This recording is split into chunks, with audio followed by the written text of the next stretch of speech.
ride with me to the other clans and we will defeat the sky people. You can't start the car. Johnny has the keys.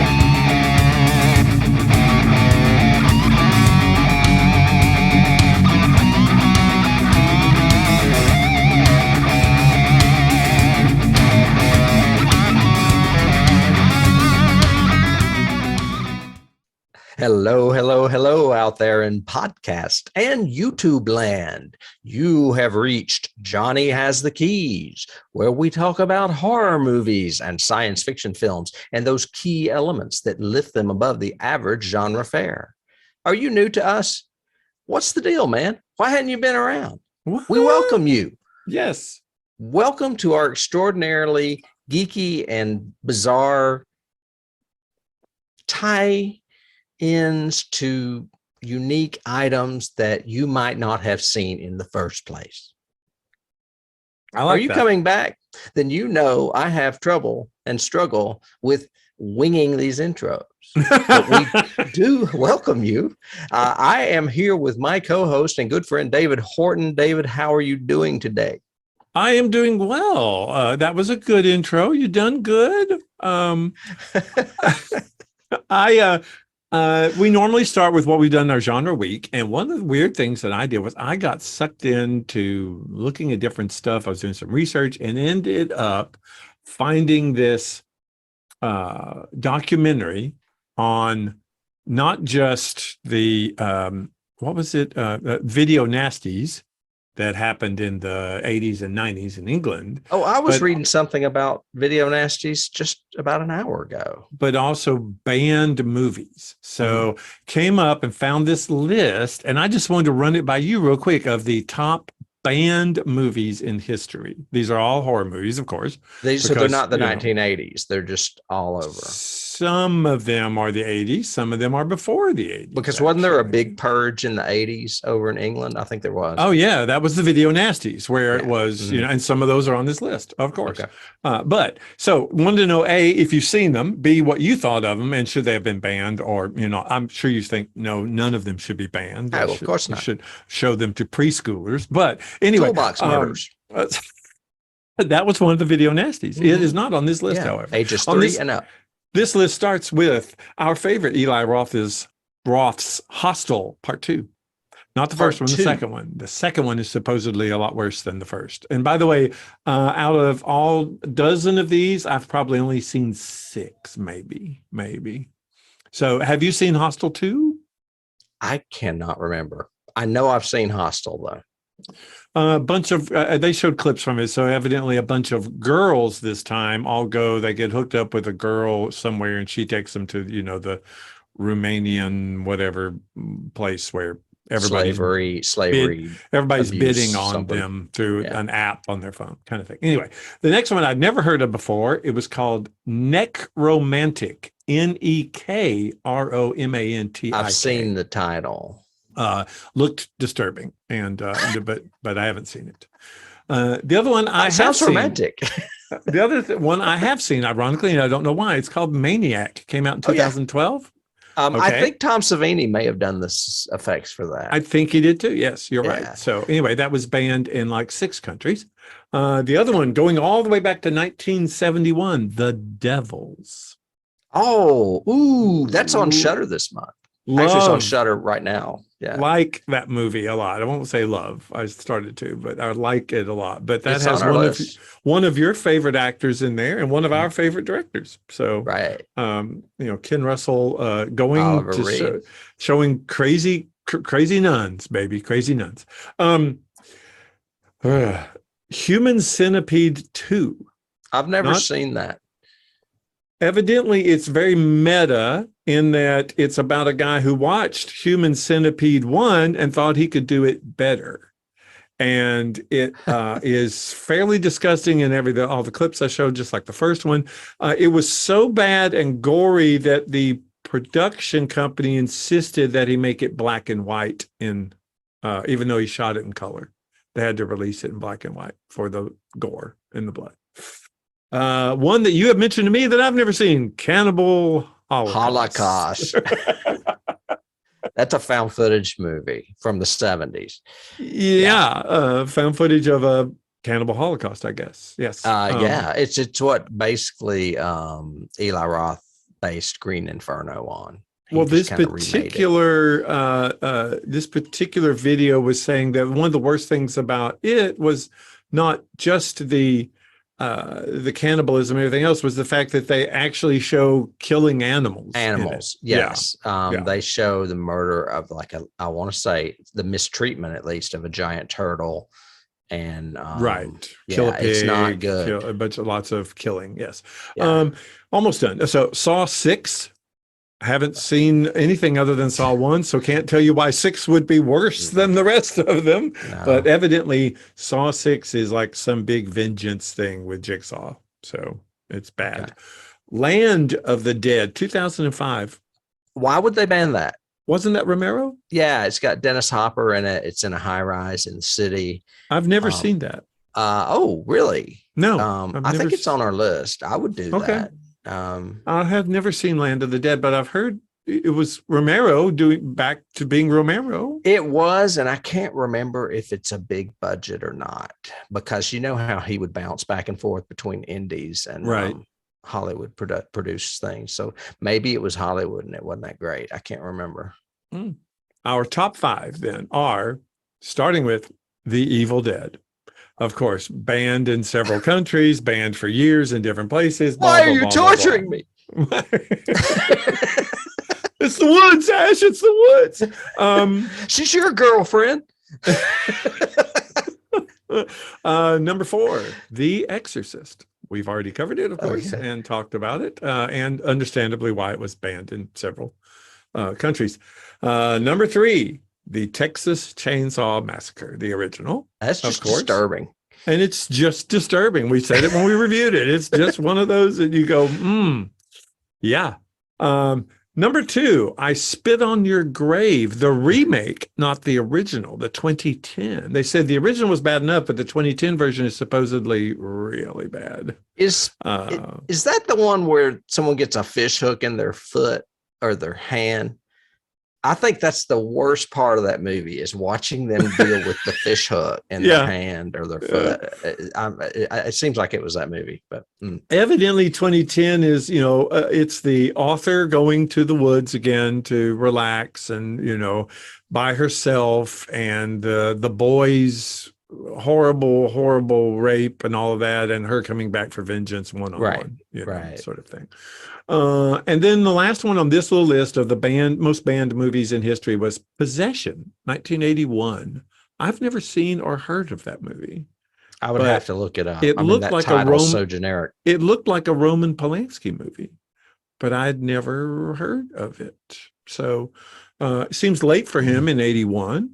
But anyway, so that was it. I delved into your world and got really sick and twisted and dark and I think a few weeks ago or episodes ago, I did vengeance movies. So I don't know why I'm having what's the fucking deal, man? A twisted world. I need to go back to space and zone out or whatever. Well, we are in space briefly today. But what have you been doing? Well, since you mentioned Roman Polanski and Possession, I decided to take a deep dive back into devil worship, and I went on Shudder and watched The Devil's Reign. Oh, okay. This movie is Ernest on Borgnine. Our list, and I cannot. What did you say? Isn't it Ernest Borgnine? Isn't he? No, that is Ernest Borgnine. I thought you mentioned the director. The reason the director is the reason, one of the reasons, actually, there were many reasons that I wanted to watch this movie. The director is, what's his name? Robert Fuest, who did Dr. Phibes and Dr. Phibes Rises Again. Who? No reaction. Say it again. Robert Fuest. West. Okay. Yes, I remember that. Sorry, I was trying to remember the name. I started to say Raymond Fuest. That's why it took me so long, because I had forgotten his first name. It's Robert Fuest. He directed The Abominable Dr. Phibes. and he directed Dr. Fives again. He directed this movie, and then we said he did nothing else but television. And I wanted to know why. Well, this movie basically sealed his fate. Because? Well, a lot of things. Because it didn't do well, because it was connected to Anton Szandor LaVey. It's the only movie he and his wife were in. Oh, no. and were like consultants of, because, you know, he is the high priest of the Church of Satanism and wrote the Satanic Bible. So it makes you think that this movie's really authentic, especially if that picture of Ernest Borgnine behind me doesn't. Well, you know, he's doing the rock and roll devil symbol, so it's obviously true. I have to tell you, I mean, I would definitely cover this movie. It's on our list. It's about a Satanist cult leader that is burned alive by his local church in the past. He comes forward, I guess, via reincarnation to the future and hunting a particular book and the descendants that possess this book. It is high grade cheese. And if I was going, well, let me just put it this way. It is included on Roger Ebert's most hated list. But I'm going to give you a list of the people in this movie. Okay. And show you that you're going to want to see this movie. All right. You've already mentioned that it has Ernest Borgnine. Ernest Borgnine. And I've already mentioned that it has Anton LaVey. Yes. And he only has like a bit part. He was more of a consultant. Of course. It has Keenan Wynn. Ah, okay. Great character actor. Western character actor. It has Ida Lupino. Oh, really? Okay. Yes, it does. Okay. It has Eddie Albert from Green Acres. Well, he's kind of scary, so I could understand. He is, and he's very good in this. Yeah. It has Tom Skerritt. A young Tom Skerritt, right? Well, it's a couple of years before Alien. Yeah, 2 years. Yeah. It has William Shatner. No. Oh, yes, that's right. I seem to remember that. Yes. And guess whose debut is in it? I don't know. John Travolta. I think I must have seen this years and years, decades ago. It doesn't make a hell of a lot of sense. But just from the star power alone, I think we should cover this movie. We probably should. And all of you out there listening to me, it is on Shudder. You need to go watch this movie. This is a great Shudder. Wow. What I would call guilty pleasure. So wow. That's okay, what then. I did for my homework. Raining down devils, and I was looking at band movies. So yeah, we had a good week. And now we're going into, you know, even though this is October and this is basically our horror month, we are covering science fiction, technically science fiction films today, even though they are more horror than science fiction, really, or more camp than science fiction, really. And it's a double feature. We're doing the original and the remake thereof. So those of you who don't know what we're doing, why did you click on this particular episode? But anyway, we are covering The Blob. It was originally produced in 1958, and then it had a remake that came about 30 years later in 1988. Drastically different kind of films that have some similarities, which I'm sure we'll talk about. But the basic synopsis is fairly simple. A meteor, an object from space crashes on Earth. A homeless or vagrant type of older man goes and pokes a stick at it, and a gelatinous, a gelatinous goo comes out of it that seems to have an intelligence all its own, jumps onto his hand. He's taken to a local doctor or / hospital by some local teenagers, and there they witness that this blob of gelatinous goo engulfs the old man and then starts engulfing other people and everything and growing in size, threatening the entire community. No one will believe these poor teenagers, and they have to rally everyone to fight back at the end and save the town from the alien threat.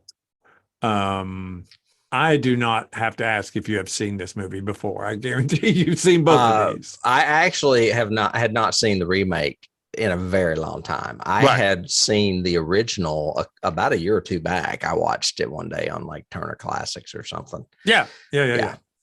Well, let's talk about them a little bit in broad strokes, and we'll go into it. But specifically, probably should divide it up so into 58 and 88. So the 58 was written by Theodore Simonson and Kate Phillips. It was originally an idea by Irvin Milgate, who is also. I have Kay Lineker. I have Kate Phillips on it. So I think she did both, though. I think she has both names. I was thinking maybe one's a married name. Okay. Yeah. And starred Steve McQueen. That was the big draw of it and the big deal about it.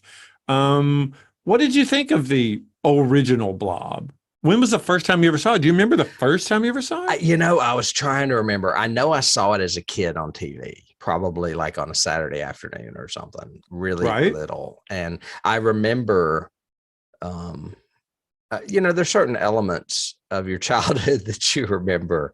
I always remember my mother saying she was scared to sit on a toilet because of Jaws. I was scared of vents because of the Blob. Oh, that's good. That's a good little trivia bit. Yeah. Well, I remember I'd seen it on television, I know, but it actually did come to the Sunset Drive-In in some feature, probably the same month or year or week or whatever they were showing frogs. But anyway, because I saw frogs at the drive-in too.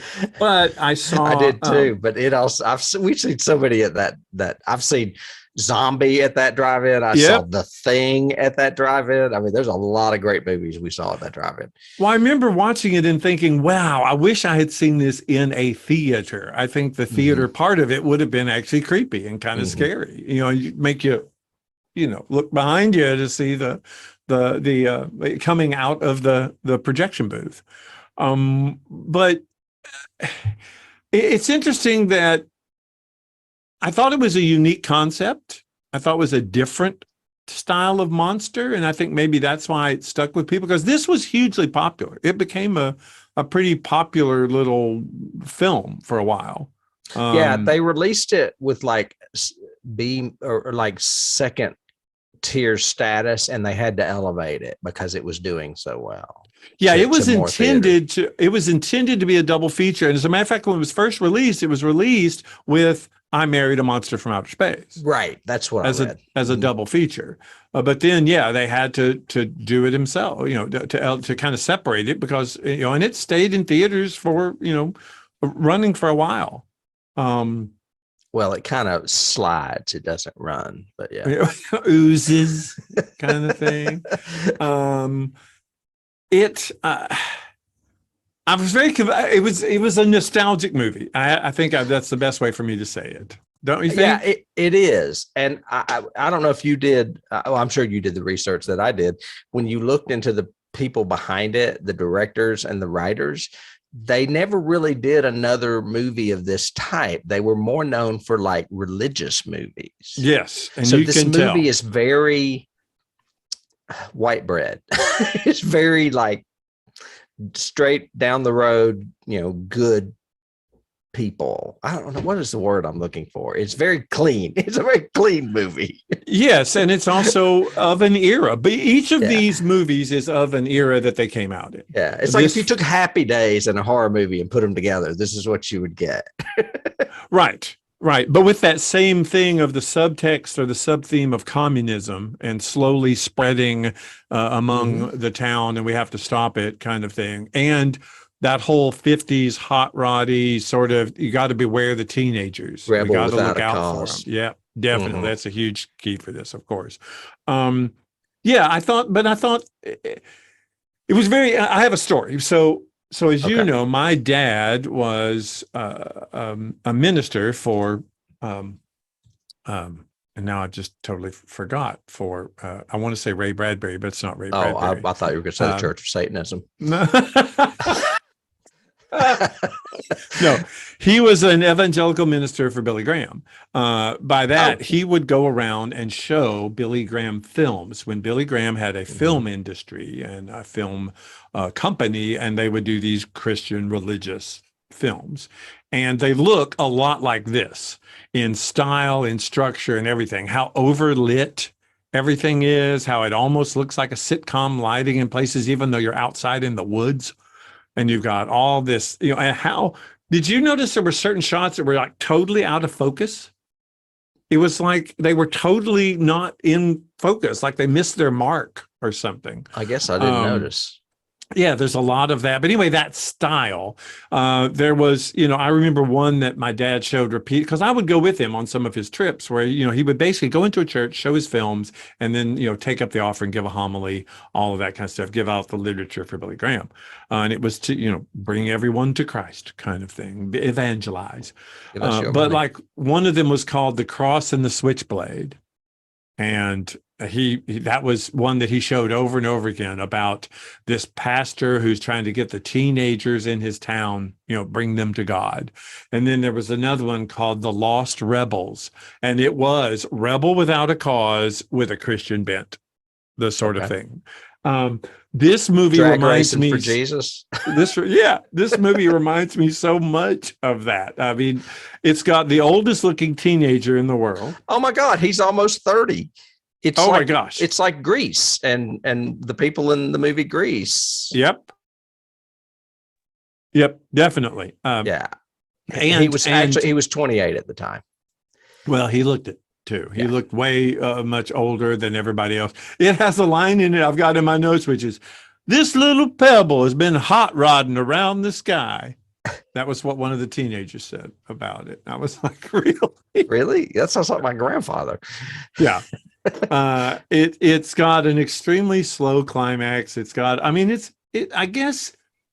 naturally you didn't find it scary, right? Did you? Did you find it scary? Not now. Any scenes that jumped out at you from the original? Just talking about the original. I guess the one thing that I took note of is that as a kid, I always remember the Blob being red. And when it started off gray, I was like, what the hell? I don't remember that. And then I realized, oh, it's the blood that makes it red, I guess. Eating the people. Yes. So I guess that's the darkest thing in this movie. When you think about it. I always remembered the original clump on when he puts the stick down and it goes up the stick and gets on his hand. I always remembered that was scary to me. Mm-hmm. I always thought the scene in the doctor's office was scary when the nurse freaks out and knocks the light over. And then it's just the doctor saying, "Where is she?" And then she starts screaming and then she stops. And you don't know where she is. You don't know where the Bob is. You don't know what's happened. I agree. I think some of the doctor's office stuff is the scariest stuff in the movie. Oh, yeah. I wish the entire movie had been more like that. It reminded me of another one. This is kind of a pseudo key. It reminded me of Monster on Campus. Do you remember that movie? It was a black and white. It's a really good movie. Actually, we should do it. It's about a guy who is he gets a coelacanth. I always remembered that word. I felt I was so smart in my sci-fi-ness because I knew what a coelacanth was when that movie came out, which was essentially a fossilized fish, and it bites him. He nicks his arm on its tooth, and he becomes a primate. So it's like he's a Dr. Jekyll, Mr. Hyde sort of story. Anyway, Monster on Campus. Look it up. You should watch it. Sounds very probable. But then you've got the grocery store scene. Of course, you've got the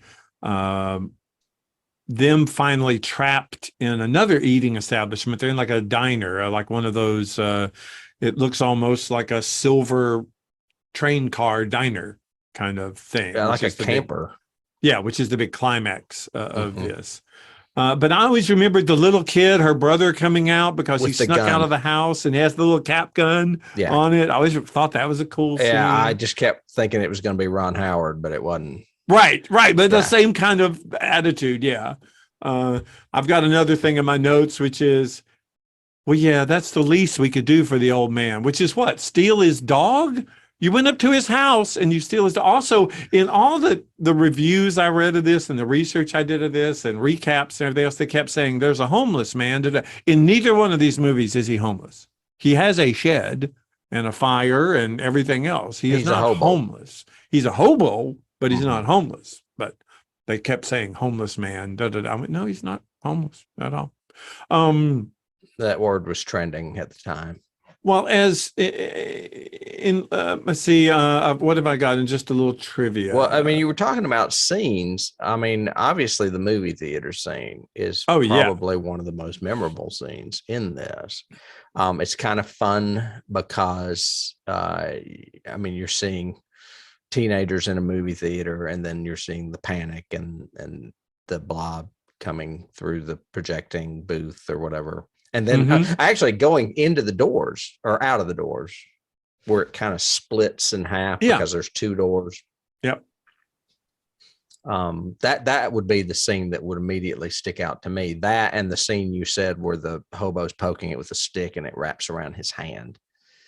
Yeah, I would think those three are probably those two, and the very end where the end title suddenly swirls and becomes a big question mark. Yeah. I thought that was such a huge key for us and just a memorable kind of thing to do, because they did want to do a sequel to it, and they ended up doing a sequel, I believe, that I've never seen. I think there's Son of Blob or Blob 2 or something that was a sequel to this. You haven't mentioned one of my favorite things about it, and that is that very much like Barbarella, it has a theme song and some great snazzy lyrics that I'm sure you're dying to hear. It was written by Burt Bacharach, by the way. I know. I couldn't believe. Yes. Yes, and it was beware of the blob. It creeps, it leaps, it glides, it slides across the floor, right through the door, and all around the wall. A splotch, a blotch, be careful of the blob. And that's the entire song. They repeat that like 6 times. Yes. Yeah. And it has that kind of like bossa nova beat to it. That dun, dun, dun, dun, dun, dun, dun, dun, yeah, dun, it's dun, like a Latin jazz trio. Yeah, it's very, yeah. The blob, it slides, it glides. And ironically, yes, there was a sequel to this. It came out in 1972, and it was called Beware the Blob. So just like the title of the song. To find it. Yeah. Didn't need to. I just looked it up on the IMDb's. This didn't hurt or hinder Steve McQueen's career. It was fine. What about casting for it? Did you like I did like the cast, even down to, silly dad and silly mom. I like the cast a lot. I like both cast. I think the cast in the 88 movie is fantastic too. I put that Steve McQueen, 28 years old, was offered $2,500 or 10% of the profits. And he took the $2,500 because the film wasn't expected to make any money. And according to somebody, Jack Harris, when being interviewed by a film historian, it grossed $4 million. So he would have done a lot better had he taken 10%. Well, and I saw that in my notes that the budget was only $125,000. Yeah, it was only $125,000. But it also looks they like inflated that. it. They like doubled it, but it was really half of that. Yeah, it was. They were saying it was 200 and something, but it was really 100 something. Yeah, and but it looks like that. I mean, this thing looks like it was shot in a weekend. It really does. It was shot, hey, let's go use Spanky's barn and all that. It not the best production values at all in the 58 version. So, but back to cast, we also had Aneta Corsaut, I guess is how you pronounce that. Yeah, and she played Jane Martin, and we know her best from, speaking of Andy Griffith's show, Helen Crump, Andy's girlfriend. Yep. As soon as I saw her, I was like, oh my God, it's Helen Crump. It's Helen. Yeah. And she's good in it. She's really good in it. Yes, I think she's great in this. She and Steve McQueen both make a great 30-year-old teenage couple. And then everybody else is pretty much just what I would call not necessarily a B movie cast, maybe, but character actor cast. more than anything. But some of them with some great faces. Like I recognized Olin Howland, who played basically the old man. They never even gave him a name, I don't think, in the credits. Yes. And I recognized Earl Rowe, who played Lieutenant Dave. Yes, Lieutenant Dave. Very familiar face. Mm-hmm. Well, like Erlen Howland was in Gone with the Wind. You know, he was in Them. He's an old guy. What did he play in Gone with the Wind? Gone with the Wind. He's the carpetbagger. He's the one that comes down from the north and starts making money. Yep. Yeah, starts making the money and wants to buy Tara from her. Oh, okay. And everything. And Earl Rowe, I recognize him just from a bunch. Didn't he do a bunch of television? He looked really familiar to me. If he didn't, he was in a bunch of like B movies, like sci-fi or 50s movies. You know what? I guess I could look that up. I just remembered him in a bunch of like he was on Kojak and Ryan's Hope, so he did soap operas too. Yeah. Okay. Mm-hmm. And the doctor we'll talk about once we get into the second movie, but that was the same guy as in When Worlds Collide. That's where Chase. I recognized him. Yes. Yeah, he looked familiar to me, and he looked a lot like the pharmacist in the second version. That's where I was going with that. I even have in my notes, is that the same freaking actor? No, or did they just do that? How did they get this 30-year-old guy? Well, they were both very big character actors, especially the one in the 88 version. Yeah. I forgot his name, but I have it in later on when we get to that cast. Yeah, when we go to that cast. Yeah. Mm-hmm. And then, I mean, I don't, like I said, I don't have anything on these people. I can name them. I mean, you mentioned the doctor was played by Stephen Chase. Sergeant Jim Burt was played by John Benson. Officer Ritchie was George Karras. Wait a minute, that's not who I'm thinking of, is it? No, it's not. And then Kate, who was the nurse that we talked about, she was played by Lee Payton. And then there's an Elbert Smith that played Henry Martin. Oh, yeah. Okay. That was Jane's father. Yes. I didn't go any deeper than that. So, but yeah, I don't really have. I mean, like I said, this movie is weird. When you go to it on IMDb and you look up the director, Irvin, what's his face, and the writers, they don't have any other movies, and they're credited with the 88 version just because of the original story that was in this movie. So it's like you click on there and there's like, they're known for 3 or 4 things. And then some of them are known for a list of things you've never heard of because they're Christian movies. They're like Christian, what would you call them? Propaganda? I don't know what you would call that. They're inspirational films. Inspirational movies. There you go. Yeah. We'll go with that. Sure. Yeah, I thought, I thought it was a unique variation on the alien invasion kind of trope or story of sci-fi. There isn't a lot of sci-fi to this other than the creature itself and its how it works, what it does, this absorption of people kind of gimmick that it takes on. I think it's a great idea, though.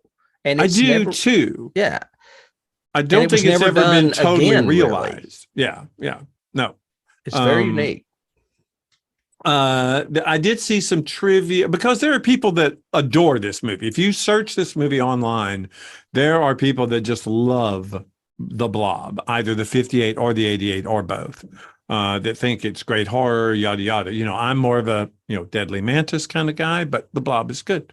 See, I would put the Deadly Mantis in the same category, though, of those 50s movies. Yeah. Yeah.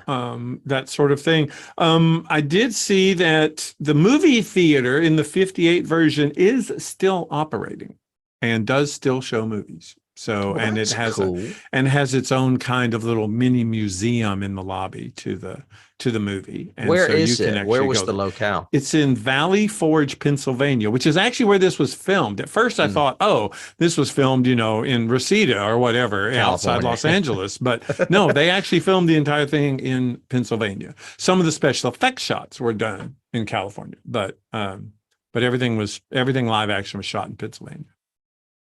So it's kind of got, for me, it had a key similar to Romero, picking your hometown and doing your movie there kind of thing. Well, and this movie is, I mean, I wouldn't call it as influential as Night of the Living Dead, but I would call it as iconic as Night of the Living Dead. Yes. Yeah. Yeah. And so at the end of it, it's discovered through an escape into a freezer that cold seems to affect the thing. And the teenagers all come to the rescue at the end by getting CO2 fire extinguishers. And the entire town squirts this thing. And then magically the government comes down, grabs it with a helicopter and takes it to the Arctic to leave it ? Sort of thing. With the little swirl. It really does have some weird, goofy credits. The opening ones are that weird kind of animation with the blob. And it also has weird credits like, and introducing the teenagers. I went, what? I'm telling you, it's got something to do with that religious background. It has weird. To. It has to. I agree with you. Kind of, a good summation is this is a clean version of this story. Right. Because everybody is now, you be good to my daughter tonight, son. Kind of, it's very cliche dialogue. It's very...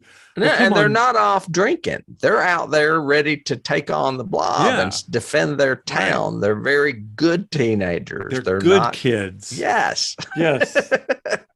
Come on, Jane. What do we do about the dog? Well, it's the least we can do for the old man, and they we steal his dog and just leave him in a grocery store to be eaten by a frickin' blob, even though they do have that throwaway line. No, the dog, we saw him a couple of blocks away running. Oh, okay. Yeah. It's the kind of movie John Waters makes fun of. Yes, that's in a well movie said. Like Hairspray, when he says that so-and-so is a clean teen. Clean teen. There you go. That's perfect. That's a good key too. I hadn't really thought about that, but there's a lot of John Waters keys in this, actually, or heavy John Waters key, I guess you would say. And we go from clean teen in 58 as a segue to 88 because wow. It's a lot Kevin different. Dillon, man, them hair extensions are horrible. My very first note is, what is up with his hair? That's the scariest thing in the movie. Seriously. I love this movie, though. I really love this movie. I subtitled the remake The Cheerleader and the Delinquent. Because they try to capture the spirit of the original by throwing a bad boy in it that's actually good. Is he though? Is he really good? Other than helping her, he's not really good. I mean, David, he wants to do is jump that broken bridge. He just wants the bridge, baby. Yeah. That's all it is. Okay, so we are talking about 1988's remake. It was written by Chuck Russell and Frank Darabont, a big name to both Tim and I. It was directed by Chuck Russell. And there were people who have been drawn to this movie just because they wanted to see a Chuck Russell movie other than Nightmare on Elm Street 3, which he was known for, which I've only seen once in my entire life and vaguely remember. It's the superhero version. It's where all the kids have different superpowers to go up against Freddy with. It's actually not when it came out, I saw the damn thing about 5 times in the theater. I thought it was excellent. Now I'm sure it would not look as good, but neither did this. And I thought this looked great when I saw it in the theater too. Yes. And so you did see this one in a theater in the 80s or 90s. Okay. I may have been with you. I want to say. Maybe. I don't have a theater memory of this, although I might have. Just because it does have very memorable scenes. Honestly, I was kind of surprised because this movie, I always thought of it as being very innovative and a cool new take on the Blob. But now that I watch it, it looks as dated as the first one did, only to the 80s. It is so dated. And now that I think about it, this is the scary thing, is that there was only 30 years between this and the original Blob. There has now been more than 30 years between now and this. Yes. But look, we could still watch. But again, I think it was it's a hit and miss for me. I like the antiquated uniqueness of the first one. This one, I think, kind of tries to be scarier and tries to totally invert the plot and make it this kind of weird twist sort of thing through it, Mhm. that I don't really works for me really well.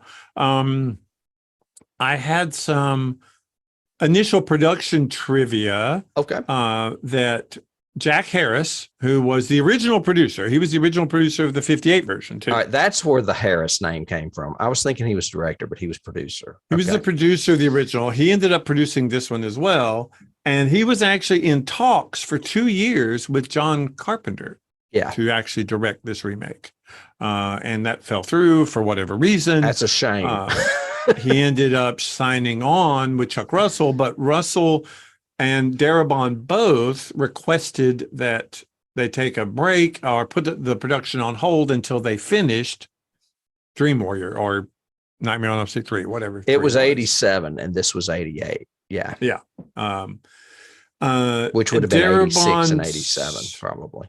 Yeah. Darabont's description of the blob as he envisioned it in the story was that it was an inside-out stomach, and that inside it had the acid and stuff or whatever. Dissolves you. The dissolving. But we'll talk about that once we get to more detail. I mean, I think Carpenter, this could have been like held up there with the Thing had Carpenter done it and made it as dark as he made the Thing. Correct. And there are elements of Tony Gardner's special effects in this that remind me of Rob Bottin. Oh, yes. I mean, there are some really great special effects in this movie, and there are some really bad special effects in this movie. You said it perfectly. I even have that exact thing in my notes. Yeah, yes. Some of them are jaw-droppingly good, and some of them I'm like, oh, no, you're running from a projection. Yes. The compositing in general doesn't work in this movie. The compositing is very bad and looks much better in the 58 version, which is weird. But it is practical effects, which you love. I do. And a lot of the practical effects I really like. The only one that really I dislike a lot is the, I'm the total sleazy creep kid trying to cop a feel and your face just pulls inside like a mask. I didn't like that effect at all. I love the tendrils coming out and then getting him and then engulfing the whole car. But the first part where her face just kind of sucks in doesn't work for me. Yeah. But then that's compensated. Maybe that's why Carpenter didn't do it. It's because some of it was very similar to the Thing and could have looked like a knockoff. Oh God, the shot you've got behind you with the quote homeless guy who's not really, he's a vagrant hobo, but pull the sheet off and half of him's gone. It's just disintegrated, melted. Yeah, just like the Thing. It feels just exactly like it. I want to talk through some of my show notes once we get there, but before that, scenes from this one that you remember, thought was interesting. The scene you just mentioned where they uncover the hobo and the body's not even there anymore, it's just melted.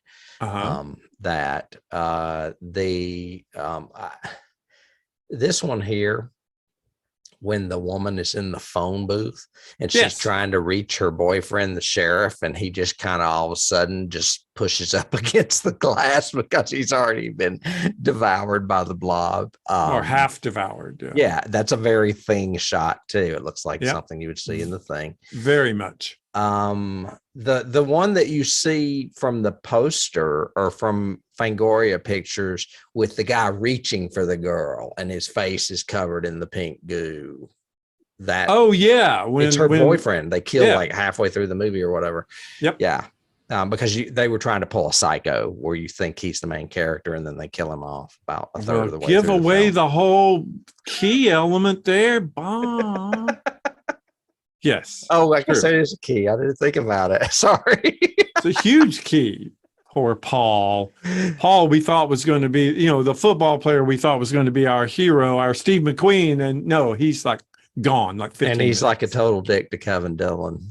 Yeah. With his bad hair extensions. Yeah. Well, the mullet of doom. Yes. Apparently she had hair extensions too, upon insistence of Chuck Russell. Both of them did. Well, I have, for scenes, I have the phone booth, same as you. I think the that's phone booth's very great. memorable. I have Paul's death, which is very you, like you said. Mm-hmm. I also have the breaking back of the cop when they're at the church or at I guess the church or the courthouse or wherever they are. And the thing reaches in and grabs him around the waist and then just pulls him in half and breaks him backwards. Yeah, we've seen it in. before, but it's done really well here. Yeah. Yeah, really well here. And then the ending coda sort of thing with the priest holding up the jar. I love that, especially when you consider how the first movie was made by a bunch of religious ministers. Yeah. And then in this one, they're going to give the whole religion an evil twist at the end where this guy's like worshiping the blob and he's going to release it on the masses. When God gives him a sign. Yes. But then I have in my favorite scenes list, I've got, so does it say anything that none of the scenes I just mentioned actually involve any form of acting or story? It's all special They're effects. just special effects shots, which kind of goes along with my, take on this film, here's that other shot that I was talking about. Yeah. Oh, yeah, with the priest. I mean, at the end. With Paul. And good makeup. I mean, he's really good. I just think this screenplay is horribly weak. I think it is terrible. It's the cliche dialogue. It's written like a Broadway like a Hollywood producer wrote it, trying to do a Stephen King movie. That's what it feels like to me. Darabout's the one to put all that Stephen King shit in there. I can tell you that right now. Well, that's what it feels like. You know. And I mean, we do know that he is very talented, but he had to start somewhere. He had to start somewhere. Yes. And I totally agree with that. I mean, this is Frank Darabont. This is the guy that brought Walking Dead to the world. He's the guy that brought Shawshank Redemption to the world. He's the guy that brought The Mist to the world. I mean, he started off with a couple of Super 8 films called The Boogeyman and The Woman in the Room, with those dollar baby things where King let people produce his movies for $1, the short stories from Night Shift or whatever. I mean, that's how he got discovered. Yep. And this one came shortly after those, I'm assuming. Well, and that is one of my big keys within a keys, which is I still get nervous in grocery stores because of the original Blob, because of The Mist too. And they both kind of creep me out. And every time I look out and see all those windows in front, I'm like going, yeah. Especially at night when it's not crowded. Yeah. And there could be the fog could roll in and there could be creatures in there. But so this Darabont, King, Mist, the Blob kind of interwoven key thing for me. There. Well, and there's blob-like creatures in The Mist too. Yes. Yeah. Mist is, it's a creepy movie. But this screenplay, I mean, it has lines like, hey, buddy, give me a pack of Trojans and a Bianca spray. I mean, it's just like, but it has great moments too. Like the reveal that when the guy lowers the newspaper, it's the father that he purchased the condoms from earlier that day. And he only says ribbed. That's all he says. Right. Ribbed. Yeah. I mean, to me, if that was done in Creepshow, I would buy it. But in this movie, it doesn't feel right to me. It doesn't work, I mean, you're right. Like I said, it's very dated. But at the time, it was a crowd pleaser. I mean, I enjoyed the hell out of this film when I saw it in a movie theater. Yeah, it makes perfect sense. Of course. Yeah. Yeah. And it was very popular. I remember I do think I saw it in a theater at least once. Well, and it was like you said, the special effects, they tried to outdo themselves with each one almost progressively. Yeah. Yeah. And it had great lighting. It has great lighting through this as opposed to the original, which is very overlit and saturated and bad. And this has good lighting, even in the suits of the alien containment unit guys. Right. So it had some great lighting. It had some great production values. Excellent. I do think, except like you said, some great special effects and some bad special effects. Mm-hmm. So, yeah. Do you think that you mentioned the underlying fear of McCarthyism in the 58 version? Do you think that the whole government thing was just a way they made it made it real in this one? Of course, this underlying is we don't trust the government. This is the end of the 80s when we are end of Reaganomics, and we don't we think they're all trying to screw us. Mhm. So naturally, it's I've got in my keys, it's the anti-ET because ET was all, they're coming to help and everything else, and this one they're not, Yeah. you know. And for those of you out Um, there that don't know, it really isn't a meteor that hits the Earth in this movie. It's a satellite that a biological weapon that we put out there that comes yes, back. yeah, So it's because my man-made. big, kind of jumping around. I keep saying keys because they're there. Mhm. This is like this could be a sequel to Andromeda Strain, or Mhm. a double bill with Andromeda Strain, because we sent a probe out with a bacteria, but we wanted it to come back with something in it, Mhm. sort of thing. And the bacteria has mutated into this, whatever this is, this blab thing, A the blab. blob. Um, I've got a casting wise. You want to go to cast for this one? Yeah, I mean, we can definitely talk cast. I don't have little tidbits on everybody, but just the cast alone is just great. First of all, Kevin Dillon's in it. It's Matt Dillon's Yep. younger brother trying to prove himself. He had already done something, maybe Full Metal. Was he in Full Metal Jacket? Or No, he he was was in in Coppola's. He was in Pony Boy. The freaking Outsiders? yeah. I thought that was Matt Dillon. Oh, that might have been Matt. My Yeah, fault. Kevin was in something else though, like one of those army movies, like Full Metal Jacket or something. I can't remember. No, Or he's in Platoon. Platoon. He's in Okay, Platoon. Platoon. Yeah. Shawnee Smith was in it. She was relatively a teeny bopper in the 80s. She didn't go on to do a lot. I think I looked and she's still working, but just small stuff, television. She's the Saw girl. She's in like every Saw, Oh, she or is. or at least like five of them. Yeah, yeah. She's in Saw, Is she all an of old them. woman? No, she's kind of middle. Okay, 60. because I mean, okay, because that's a long ways from 1988. All right. Well, Um, Donovan Leitch played Paul, her brother. I mean, her boyfriend, and I don't know him either. Do you? I seem like I looked him up. who? Donovan Leitch. Oh, yeah. No, I didn't recognize him that He much. apparently was He in played Paul. Glory, and I Yeah, shot Andy Warhol. yeah.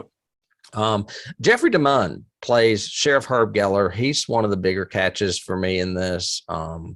He is a staple of Frank Darabont's movies. I Yeah, mean, he's in a lot. I was watching him, and it was like his third scene. It was the scene with um after the diner, after the first scene, and he's back at the sheriff's department, and he sees the note from her saying, "I get off at 11," kind of thing. Da, da, da. And it took me till that scene to go, "Oh, Dale! He was Dale in Walking Dead." That's Yeah, what he he's was. Dale in The Walking Dead, and one of my favorite characters that they killed off because Yep, he didn't want to be a part of it anymore. yep. But he's also in The Green Mile. He's in The Hitcher. He's in The Mist. I mean, he Hmm. does. I mean, Darabont casts him as much as he casts some other people as well. Yep, The chick that yep. plays Carol, Melissa McBride, he casts her in a lot too.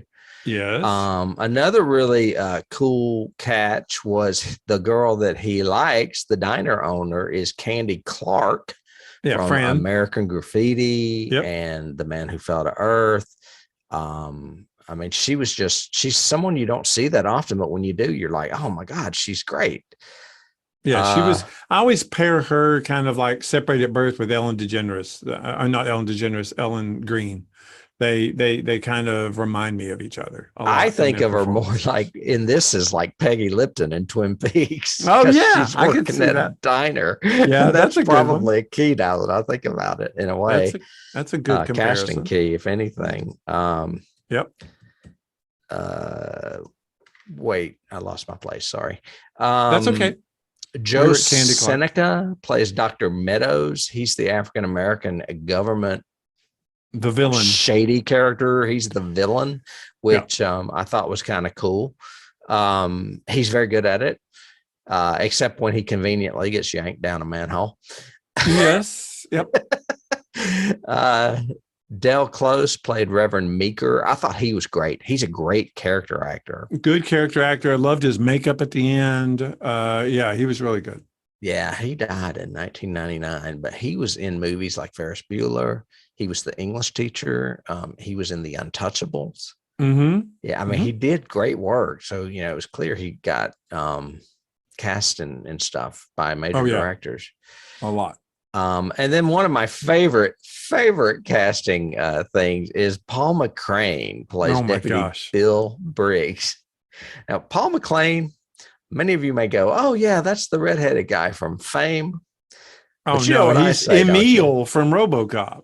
Oh, that's okay. who I recognized him as. Who do you recognize him as? I recognize him as Leonard Betts from the X-Files. Oh, one of my favorite episodes, because he always goes up to people that have cancer and says, "You have something I need. You have something I need." Yep. He can regenerate body parts. In the very opening, he regenerates his head. I love that X-Files episode. See, he's always Emil from RoboCop to me, because he's the one that gets the stuff poured all over him and mutates right in front of everybody. It's been a minute since I've seen that. Yeah, that's funny. And then that's really all I have. I mean, Sharon Spellman played Mrs. Penny. That was Shawnee Smith, Meg Penny's mother. I read somewhere where Penny was stuck in there because of Pennywise the clown, and Darabont was constantly throwing in homages to Stephen King. Did you see that? All the homages he did to Stephen King? I saw a lot of it. Yeah. I mean, it feels like it's a Stephen King town. It feels like Stephen King imaging. Yeah. Well, I'll get to it in the keys, because those are really keys anyway. But that was the cast. I forgot to do awards, but I don't think this movie, either one won awards. And I don't think either one of them's on the 1001 movies you must see before you die. Aww. But I will look that up really quickly if you have some trivia. I have some trivia, and then I want you to indulge me for a second. I have about 15 watch notes that I just thought were pretty funny. I want you to hear them. So I've got, and some of these will end up morphing key-ish, I guess. I've got, this is really trying to be Stephen King, which leads me to Flag. His name is Flag, really Flag. Again, Stephen King. Don't poke meteors. Why does everybody in this movie want to poke the meteor? I've got stupid Coke plant. That's an obvious plant that later will pay off. And it pays off after the movie theater when the kid's jacket gets caught.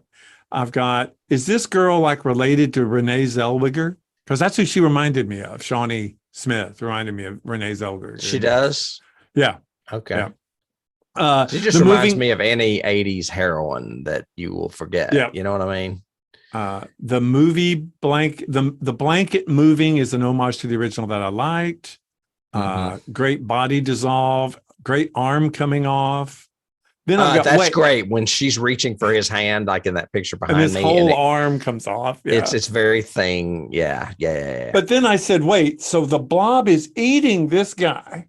The girl pulls his arm, is knocked unconscious, and doesn't get eaten. The blob just goes away then? Doesn't eat her, a prone person right there? Anyway. How could the cops ever think a person did this? So I get into some really sticky stuff because it bothered me. Where is it? Snow machine plant. So the blob is really strong only when it wants to be. So it can blow up an entire street, but it can't pick up a manhole cover or glass in the phone book or glass in the truck.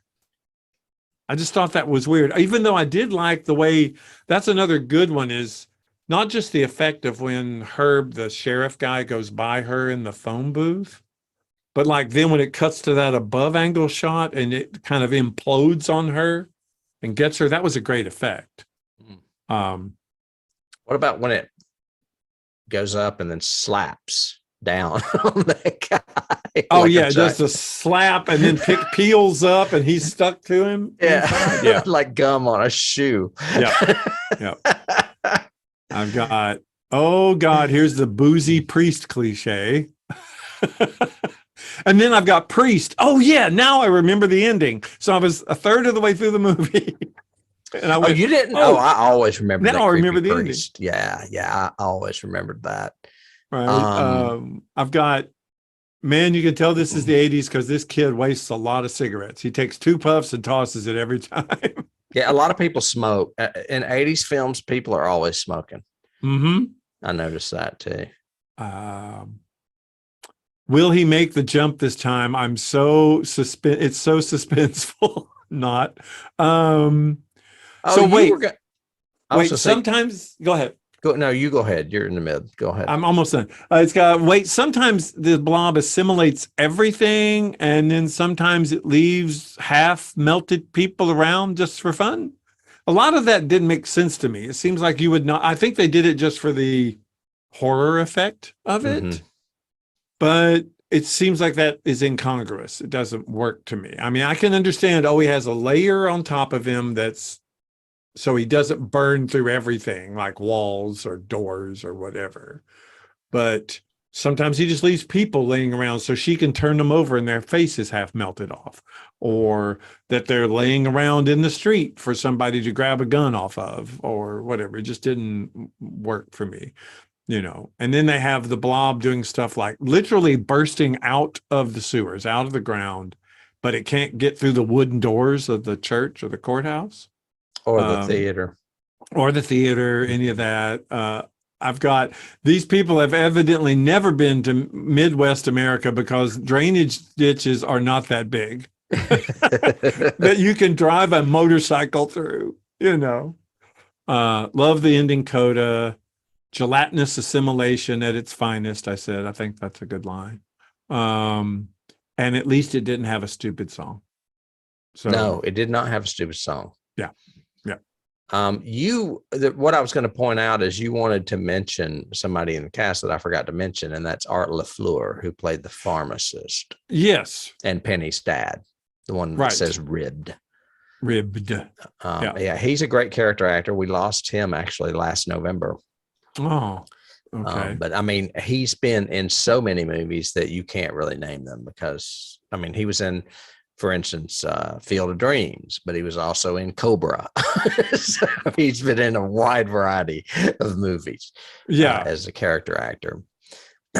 As far as awards, the 1958 version had none at all because it had one for TV Land 2008, which is not even of the time. However, the 1988 version, our friends over at the Academy of Science Fiction, Fantasy, and Horror Films nominated it for Best Science Fiction Film and Best Music. It did not win. And neither version is on the 1001 Movies You Must See Before You Die. I checked while you were reading. So okay. However, I would recommend them both. I would recommend them both, and I like the fact that they killed the kid in this one. I thought that was the one in the sewer. Yeah, the one that was typical entitled 80s kid. Hey, check out the blonde in this next scene, and putting his feet up on the thing and all that, and then he gets his comeuppance in the sewer. What about the guy that's giving away shit in the movie? He gets his comeuppance in the theater. Oh yeah. We love that, tell the guy to shut up in the theater and suddenly he keeps telling her, oh yeah, she's going to get murdered with an axe now or whatever. He's like telling her the whole damn movie before it even happens. And we're like, shut up, motherfucker. And all of a sudden the blob just snatches him like he was listening. And again, that's one of those that didn't work for me. The whole thing, they were parodying all of the slasher movies, and the guy has a hedge trimmer kind of thing. That was what the monster was using, or the killer. Yeah, that was like Darabont and Russell just having fun. Had to be. I have a bajillion keys though. You do? I'm glad, because I don't have as many. The one thing I did want to say trivia wise though, is that from the original movie, the actual blob, which is a mixture of red dye and silicone, has never dried out, and they keep it in a 5-gallon pail. Who keeps it? It says in which it was shipped to the production company in 1958 from Union Carbide. So that's what it was shipped in, I guess, the container. It was put on display over the years as part of the annual Blob Fest, held over a 3-day period each summer in Phoenixville, Pennsylvania. which provides a number of the shooting locales. Oh, man, we need to go there. So we can go see the Blob from 1958. It's still liquid or it's still jelly. The Blob Fest. We need to The go Blob to Blob Fest. Fest. Yes. There you go. Well, that's interesting. Keys for 58. Just real quick, I have a few. Rebel Without a Cause, we already mentioned, of course. The Stephen King thing, I mentioned that whole kind of twisty thing of Stephen King said he was inspired by the Blob in some of his writing. Frank Darabont says Gray he was Matter. inspired. Yeah, well, The Mist. And Frank Darabont said he was inspired by Stephen King. That makes sense. But Gray Matter would be Gray Matter, definitely the short story. I don't know that they ever made them. You know what? I think they made a Tales of the Crypt of it. Yeah, they did. I think on the new Shudder platform. I think there's a Tales of the Crypt version of it. I've got a key. This is still in 58. I've got a key for Creepshow just because of that whole clean kind of edge to it. They kind of the almost hyper realistic dialogue. Oh, come on, Mitch. They're just a couple of kids, kind of thing. I've got every Christian movie ever made because it feels like that. The same kind of writing style, lighting, everything. You're still in the first movie. In 58. Yeah. Okay. And then The Stuff. Oh. The Stuff is definitely a key to both of these, actually. So that's my 58 wrangling. Yeah, I don't know that I have anything. Oh, well, I could say this, that the movie poster just outside of the theater is The Vampire and the Robot, but it's actually Forbidden Planet. Yeah, it's Forbidden Planet. Yep. That's a good key and good trivia. And then I guess you could just say Bela Lugosi's a key because isn't his name on the marquee? Yep. Yeah, I think it is. As they're exiting. Yep. Most of my keys, I said John Waters. I think John Waters is a good key for the 50s version, big time, because a lot of his movies he sets in that time period, or at least in that world where it feels like that time period. Could definitely see that. Yeah, and Crybaby and Hairspray would be two. Hairspray. If I wanted to do specific ones. What about keys for the 88 version? Okay, 88. First, The Thing, of course. It's very inspired by The Thing. It's very paying homage to the makeup of The Thing, especially. And then except they don't do the distrust angle of it. It's got the panic and don't trust everybody angle, kind of like Invasion of the Body Snatchers and The Mist. We mentioned The Mist. It also has the grocery store scene, which is The Mist, of course. We were talking effects. You didn't mention the whole guy gets literally sucked down the garbage, not the garbage, but the sink drain. Oh yeah, that's like the raft. Yeah. Very much. The guy breaking in half that you talked about is like the raft too. Yep. Both Stephen King stories. Stephen King's all over this movie, man. Oh, he yeah. is. With that raft is stories from Creepshow 2. Yes. So and also from his short story because it was so good. I've got, ironically, The Godfather, because the whole when the kid dies making out with the girl, he kicks out the window while he's dying, which is the same thing that happens in The Godfather. It's a very prominent scene in The Godfather. I thought you were going to tell me that priest reminded you of Marlon Brando. No, not at all. I've got one of your favorites and one of mine combined as a gag, which is X-Files and Close Encounters, which is the whole gag about the lights are coming towards us. It's a UFO. Oh, no, it's a helicopter. That is an X-Files gag for sure. And that's a very Close Encounters gag too, because they do it on the second night. Again, like I said, Brian Flagg is his name, which is a very, Stephen King homage, probably. Yes, very much so. I've got E.T. again, like we said earlier, just because of all the white suits, and the white suits are asking questions, he even says, son, this is what I've searched for all my life, which is almost a direct line from E.T. And then all the background chatter, they're doing that whole pan across as all the white guys, and some of them have Geiger counters, and some of them have, searching the ground for metal detectors, that kind of stuff. And you hear all the chatter of Sector 9, put into, it's very E.T. kind of feel to me. We mentioned that it was a very fun movie to go see in 1988. And I think that's why. I think they knew to put all these things in there because that's what was popular at the time. We had said Psycho because you kill off who you think is you're going to be your protagonist, within the first, third of the movie. I've got Hellraiser because when the guy first sees what happens, he says, the sheriff, he says, Jesus wept when he sees the bodies. That's great. I've got Andromeda Strain, of course, because this whole, we send a probe and it brings back death and destruction to this small town. Them, because there's giant ants running around. Well, there's not giant ants, but they are running in the tunnels. And they're having to climb up the waterway and quick get out before I get taken by it, which is a direct homage to them. And also Aliens, because, the whole rat floating on the piece of wood and then suddenly the rat's not there and the monster's there kind of thing. That's like the alien rising up behind Newt and everything else. Mostly. Terminator 2, because of liquid nitrogen. Because they use liquid nitrogen against it at the end to blow it into these crystals that we're going to keep somewhere forever. Rock candy, baby. Montrose. Munch on that. No, Montrose, the song. You're rock candy, baby. Yeah. Sammy Hagar. I've got a little bit of body horror as a trope because of, pulling off the arm, seeing people dissolve inside this gelatinous mass. That's kind of body horror-y kind of thing. Yeah. And my last two are, well, I said Romero already, but my last two are, the coda is very Stephen King.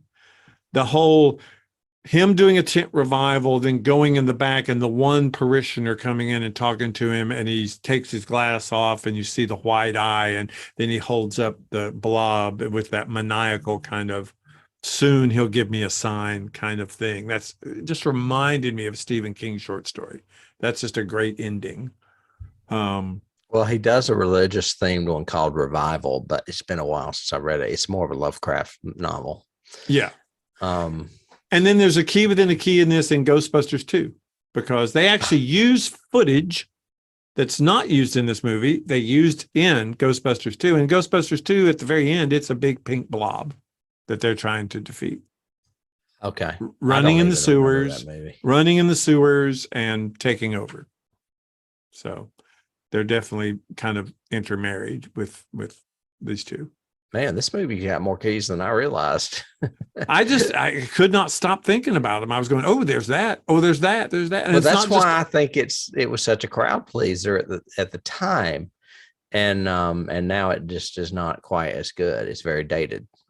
Very dated, but still, I think worth. I mean, like we both said, I would definitely recommend it. Absolutely, it's a fun ride. It's a fun ride. Yeah, even as stupid and bad hair extensions aside, it's fun. The mullet from space. It's bad. Why did they make? And at times I was staring at it. I was like, why is it shaped that way? It's your hair is the blob. Yes, that's it. As far as keys, all of what you said, obviously. Back to Darabont, and I'm just going to talk just a little bit about Stephen King. You mentioned that he named someone Flag. Well, there's also a lot of other parallels that you probably caught onto subliminally. One is that the super flu in the stand was engineered by the government, and this ends up being engineered by the government. Kevin plays Brian Flagg. Yep. However, the homeless man in this movie is credited as Can Man. And in the stand, he's known as Trash Can Man. Yeah. And most of his scenes are with Flagg. And in this, most of his scenes were with Kevin Dillon because Kevin takes him to the doctor. And then I already mentioned that their last name is Penny. But the one thing I want to say, you said the first movie, the dialogue reminded you of Creepshow because it's over the top or something. Yeah, it's very, Well, the big Creepshow to me is The Lonesome Death of Geordie Verrill, where the the meteor comes out of the sky and he's out there poking it with a stick. And this shit comes out and grows all over him. I mean, it's the same story, basically. Yep. Just with one person. So it's just plants and not a gelatinous. I'll be honest with you. Creepshow was the first key I wrote down, just thinking about it without even seeing it. I was like, oh yeah, Creepshow. Oh yeah. So that would be my big one. And that's really all the keys I have because you named them all. I haven't. Yeah, I had a gajillion. So, you did. You had a bunch. So yeah. I guess that's going to bring us to a close for our double feature, our second in Scary October. This has been The Blob from 1958 and 1988. We would like to thank you for joining David and I on this nostalgic trip through our film history and weird, odd meanderings. If you're watching us on YouTube, we would really appreciate it if you would subscribe. Just reach down there and press that button. Maybe ring the bell if you want notifications. That would be great too. If you're listening to us out there on the mysterious airwaves still that exist, even though we can't see them, you should thumbs up us, rate, review, like us, whatever. If you see us on Facebook, you can follow us on Facebook too, because we do post all kinds of new horror news and stuff there as well. And if you can't get enough, if that wasn't enough already, you can always hop on over to Patreon, where we do have subscriber-based content as well as some free content as just in case. We have two shows there. We have a Star Trek show on the original Star Trek, and we have an X-Files show on the X-Files. Yes. And until next time, when we will be back in Horrorland. This wasn't scary enough. Well, we've got another scary sci-fi coming up too, but this one is more horror, I believe. Yes. I'll be seeing you, David. See you then. All right. Take care. Bye. Bye.